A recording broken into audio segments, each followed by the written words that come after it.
If you've been looking for a new or certified Toyota, come be part of the team. With inventory arriving daily, we'll help you find a vehicle that works for your lifestyle and budget. We'll continue to ensure that your next buying experience is as safe and efficient as possible. Our service center is open with easy online scheduling and a quick, clean process to get you back on the road safely. Head to teamtoyota.net and be safe, be strong, be a team.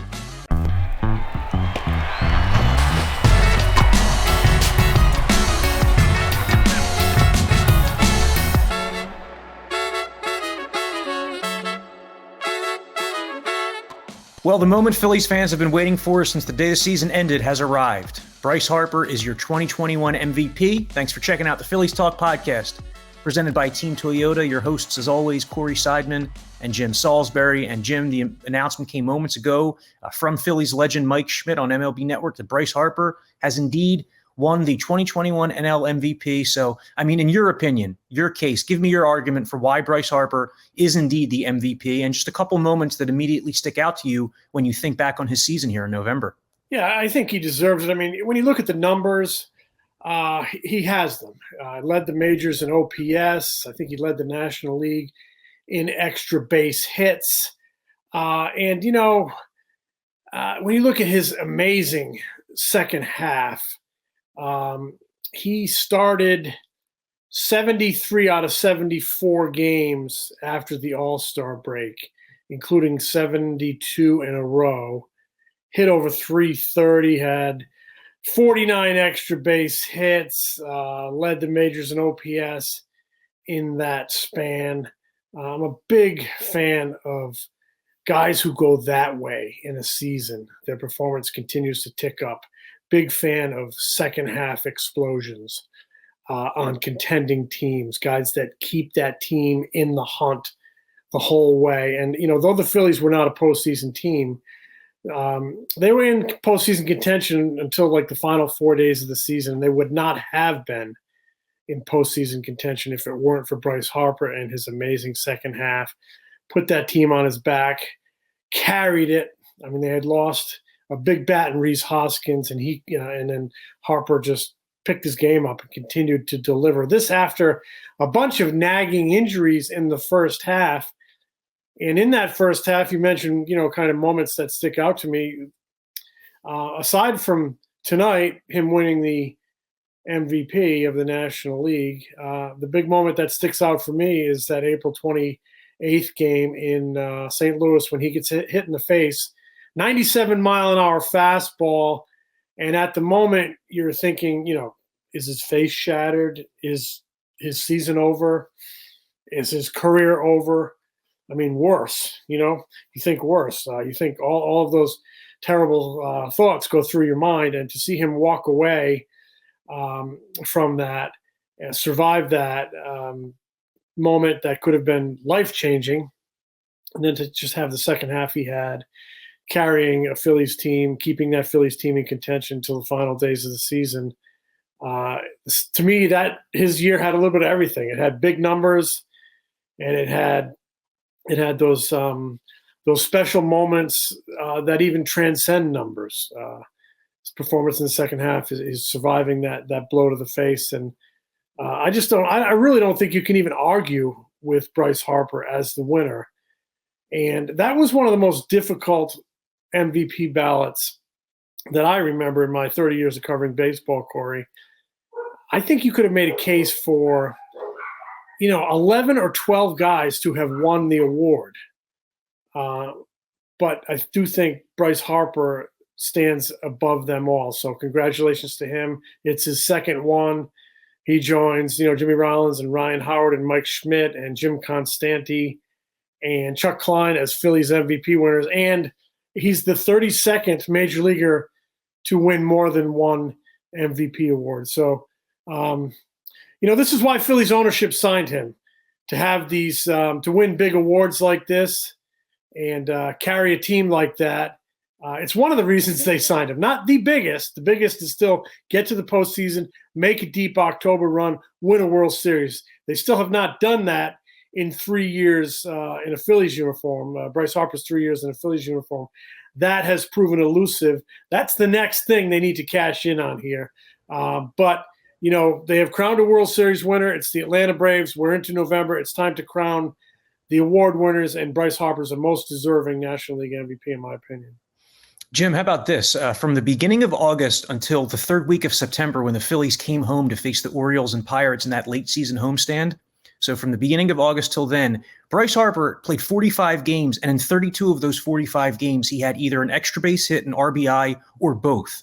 So it was every night, really, 75% of the games that he was playing, almost every night, the guy was coming up and delivering in the clutch for the Phillies when they needed him most.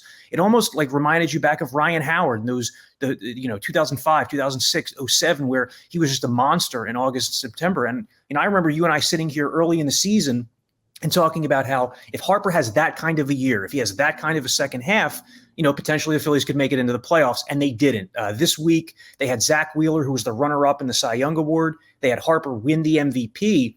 It's just kind of this weird dynamic where, on the one hand, there's a lot of positivity and good vibes because the guys are up for these individual awards. But on the other hand, it speaks to how the Phillies have kind of wasted these years, these prime years from their studs. No question. Guys don't have years like Zack Wheeler had every year. They don't have years like Bryce Harper had in 21 every year. So I agree with you. They're not completely wasted. I mean, they were in the hunt. It was great entertainment. They competed. One guy was second place in the Cy Young. The other guy wins the MVP.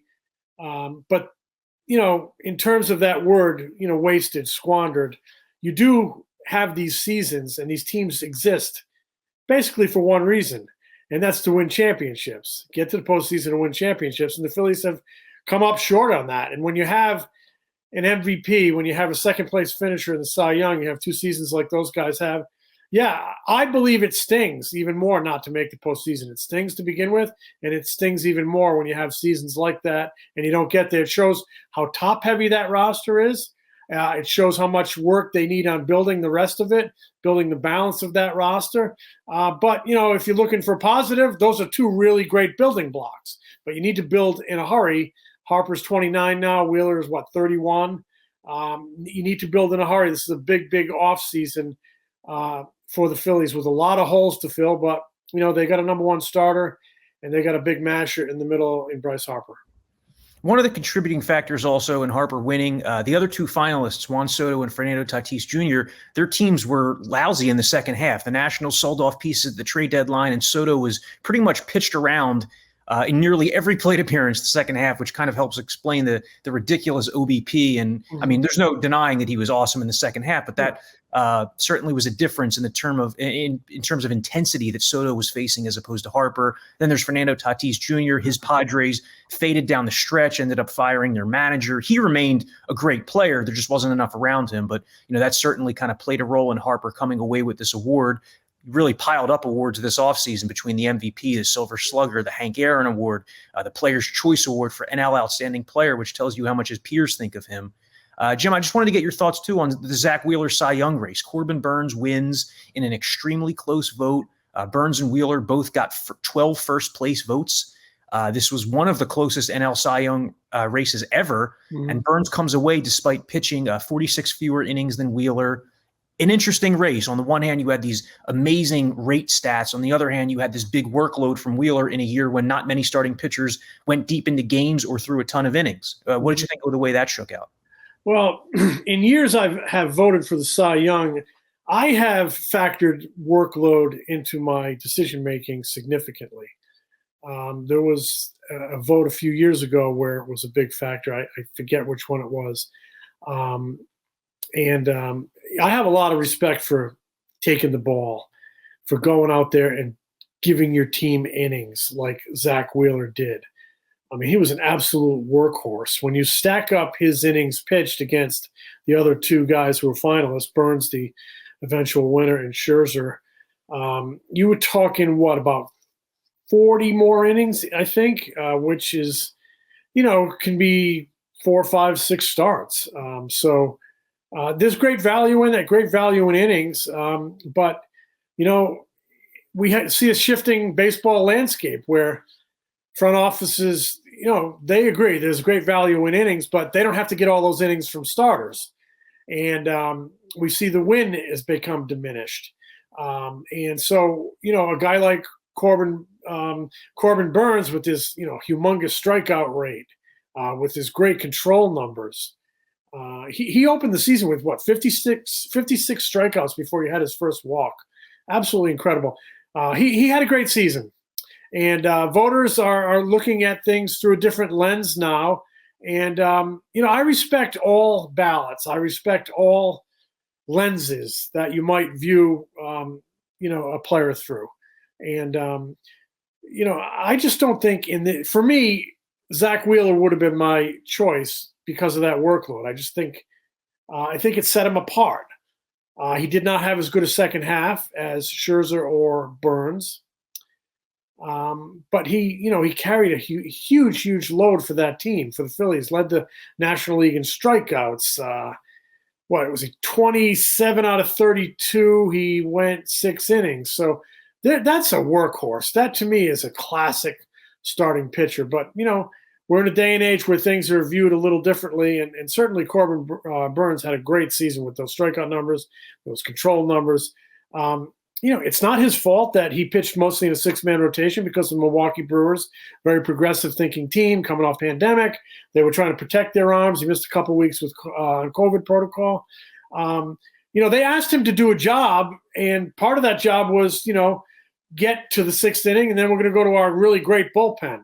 And the job they asked him to do, he did quite well. So, though I would have favored Zack Wheeler, I can't really quibble too much with the selection of Corbin Burnes as a Cy Young.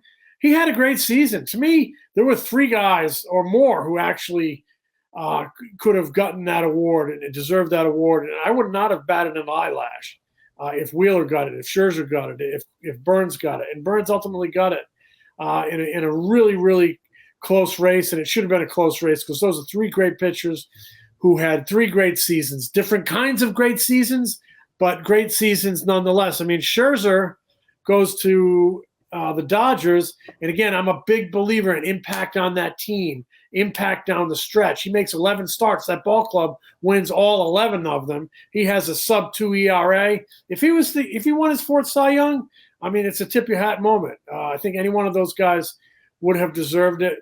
Zack Wheeler will come to Clearwater next year as the runner-up for the Cy Young, and he should be holding his head high. He had a great year. Yeah, someone else who was deserving and really could have been the front runner until maybe the final 2 weeks of the season was Walker Buehler, who finished 4th. I mean, he entered September with a 2.05 ERA and was consistent from start to finish. He faded a little bit there in September, and that's why he finished 4th. But, in digging into the cases of Wheeler and Burnes, something I noticed was that first 6 innings of games, Wheeler had a 2.42 ERA. First 6 innings of games, Burnes had a 2.48 ERA, so very similar. The difference is that Wheeler pitched into the 7th inning 20 times. Burnes did it 9 times. And when you look at the difference in Burnes' numbers the first 2 times through the batting order compared to the 3rd time through the order, first 2 times his opponents hit 165 with a 432 OPS. 3rd time through the order, they hit 314 with an 811 OPS in a smaller sample size. But that just makes you wonder, if Burnes was pushed into the 7th inning more, would his numbers have worsened? If Wheeler was taken out of games earlier, would his numbers have been better? I mean, there are a couple examples I remember late in the season where Wheeler allowed 5 runs in the 7th inning out in Arizona. There was the game against the Rays, his next start, where he allowed 4 runs in the 8th and 9th innings. If the Phillies had a more reliable bullpen, he's probably not out there for the 8th and 9th innings. So that just kind of played into making this a fascinating Cy Young race. Yeah, and you make a good point when you mentioned the bullpens. Phillies had an awful bullpen. They had an awful bullpen in 2020. Maybe they were slightly better than awful in 2021. But if Joe Girardi was in no hurry to take the ball from his ace and give it to that leaky bullpen, I can't say I blame him. Craig Counsell had a much different bullpen out in Milwaukee. He had a great bullpen. So, but you can do all these ifs all you want. If my aunt had a mustache, she'd be my uncle, right? There's a lot of ways to slice it, a lot of ways to view it. Different folks value different things. Different folks place emphasis on different things. I'm talking about voters here. And I can tell you this as a longtime member of the Writers Association. Guys don't do this from the seat of their pants. Guys take these votes very seriously. I mean, I start thinking about this stuff in September, and then it usually takes me 2 days of agonizing before the first playoff game to send in a ballot. So, and I can speak for my brethren that everyone takes these votes very, very seriously here. So, anybody who comes out as a victor in with any one of these awards, Manager of the Year, Rookie of the Year, Cy Young, MVP, these decisions have been carefully and well thought out by people who really pay attention, people who have differences of opinions, and that's fine because that's what makes the world go round. And I think you made the point earlier that having differences of opinion, if you're really objective about the numbers, if you're more subjective about maybe some of the intangibles a guy brings, that's all good because that creates interesting discussion and it makes it more fun and more interesting. So I respect all opinions on this, and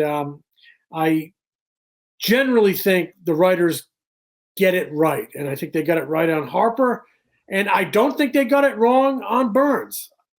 Given my opinion, I probably would have gone Wheeler, but Burns is a very, very good choice as well. We'd be remiss not to mention that Gabe Kapler is the National League Manager of the Year. You know, when he was let go by the Phillies after the 2019 season, I don't think there were too many people who thought that Gabe Kapler was going to find another job immediately, much less win a Manager of the Year award 2 seasons later, and yet there he is. What did you think of Gabe coming away with that award in a nearly unanimous vote? I was actually surprised it was not unanimous because, I mean, you know, Snitker and Schilt obviously deserved a good look there.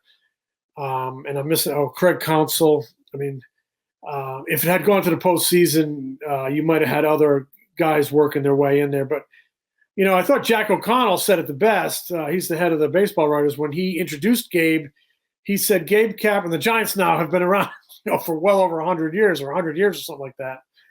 He said, you know, Gabe Kapler in 2021 did something that John McGraw and Bill Terry and Dusty Baker and Bruce Bochy never did, and that's win 107 games. So he wins 107 games with a team that was projected to win 75 based on baseball prospectus projections, all that data. And, you know, the irony is the Giants are a very analytical team.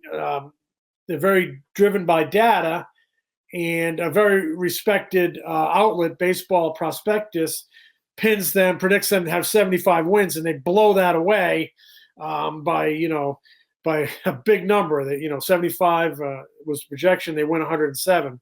So that shows you still got to play the games. You can project everything you want. Gabe did a heck of a job, I thought, rallying a veteran team, getting them all on the same page. His veterans did a great job. Posey, Crawford, who to me is a top 5 or 6 guy in the MVP race. Brandon Belt. I mean, he had a great bullpen. He had a great starting staff, and he pushed a lot of the right buttons. Didn't push a lot of the right buttons in Philadelphia, but pushed a lot of the right ones in San Francisco. Held off the Giants in a mad dash in September. And, you know, I think he was a deserving National League Manager of the Year. You know, I believe there was a lot of talent there in Gabe Kapler, and he's continued to refine it and just become better and better. But the number one thing a manager that will help a manager win games and win awards is your players. And his players played good for him. They responded to him. They performed. And so hats off to Gabe. Just 25 months after being fired in Philadelphia, he is National League Manager of the Year. You just never know in this game. You never know in this game.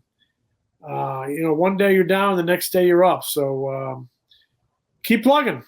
Well, the week began with Gabe Kapler winning NL Manager of the Year. It ended with Bryce Harper being named the 2021 NL MVP. And Jim actually had a chance to talk one-on-one with Bryce right after the announcement came down. Bryce Harper, the last time we talked, you said to the Philadelphia media, I hope we'll be talking in November. And here we are. It's November. We are talking. Congratulations on your second National League MVP award. What kind of thrill is this for you? Yeah, it's been great. I mean, you know, day started off pretty normal. I was pretty nervous, to tell you the truth. You know, just everything going on, and The two guys I was going up against had great seasons. But also like seeing, my family and everybody behind me, my kids and, Brooklyn and crew, right in front of me. It just made me super emotional, and being able to share that with them and my family right now, it's been pretty incredible. Yeah, I've never seen you that emotional. Compare and contrast the feeling you had in 2015 when you won it with the Nationals to now, 2021, when you win at the Phillies. Could you just compare and contrast that personally? You're married now. You have two young kids. You're sharing it with a much bigger family now. Yeah, no doubt. I mean, I think I was a little bit in a different mind frame, in 15, a little bit younger, of course. And, I won the award, and it was, yeah, hey, this is great. On to the next one. But this one, being able to share it with my family, being able to take it in with my wife and take it in with my two kids, my family behind me as well, bringing it back to the city of Philadelphia. It just means so much to me. I said it to the beat writers, it sounds kind of cliche, but I absolutely love playing in the city of Philadelphia. I love being part of the city of Philadelphia and bringing that every single night I play.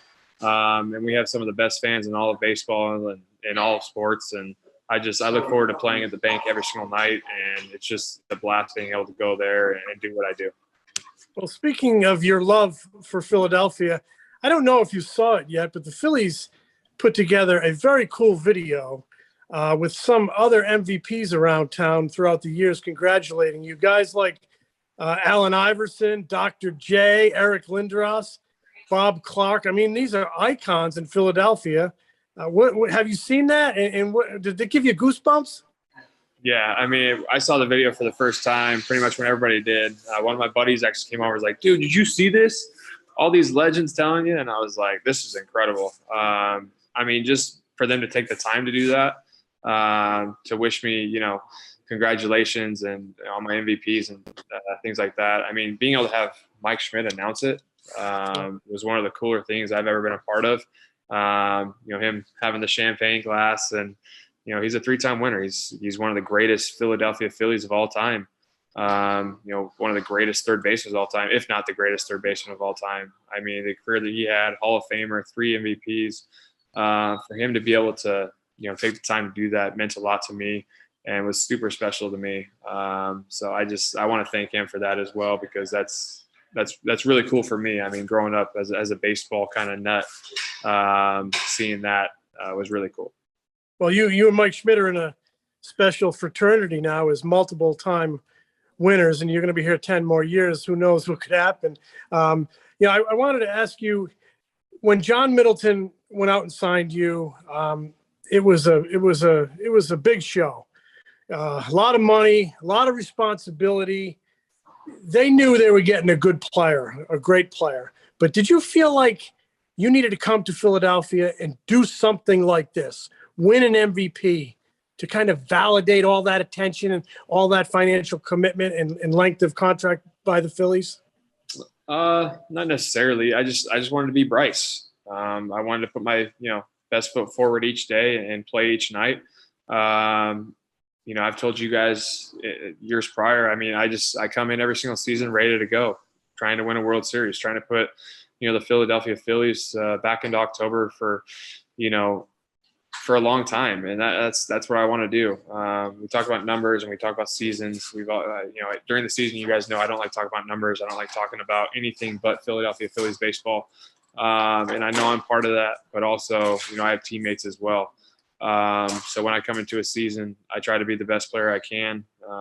Individual accolades, they come and go, but World Series, they last forever. And being able to do that, I want to be able to do that with my teammates and do that for the city of Philadelphia and John Middleton. And I think that was the ultimate goal when we brought this all together, was to try to get the best team possible to win a World Series, and being able to have Dombrowski now, Sam Fold, Mattingly into our fold, with our minor league system. I mean, we're having incredible people come into our organization to try to build this thing. And, we're going to try to do the best we can each day to get out there and succeed. And that's part of it.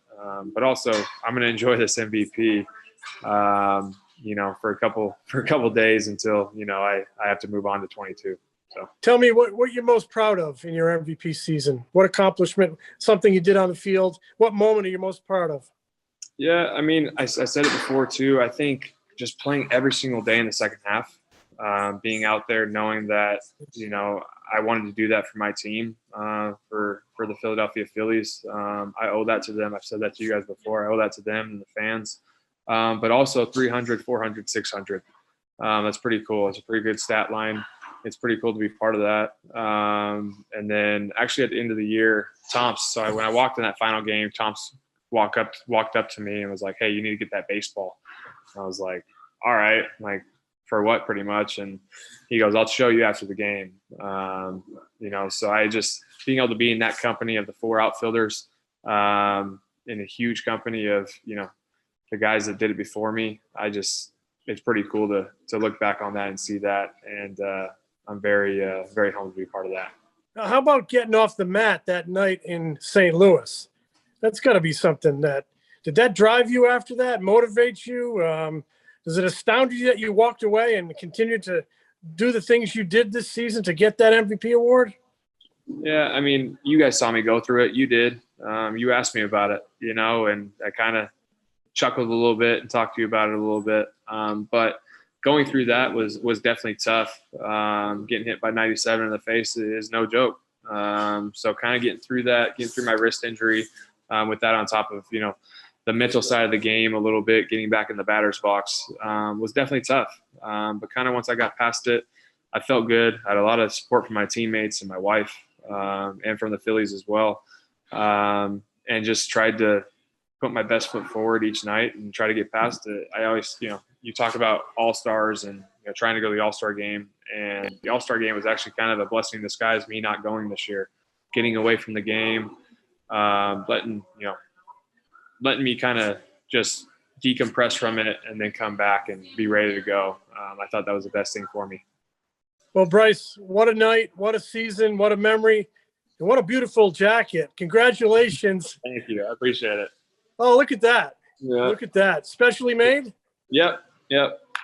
Oh, nice. Yeah. You always, you know how to style, my man. Congratulations. I appreciate it, Jim. on the MVP, and we'll be catching up with you over the winter. Sounds good. Thank you so much. I'll talk to you.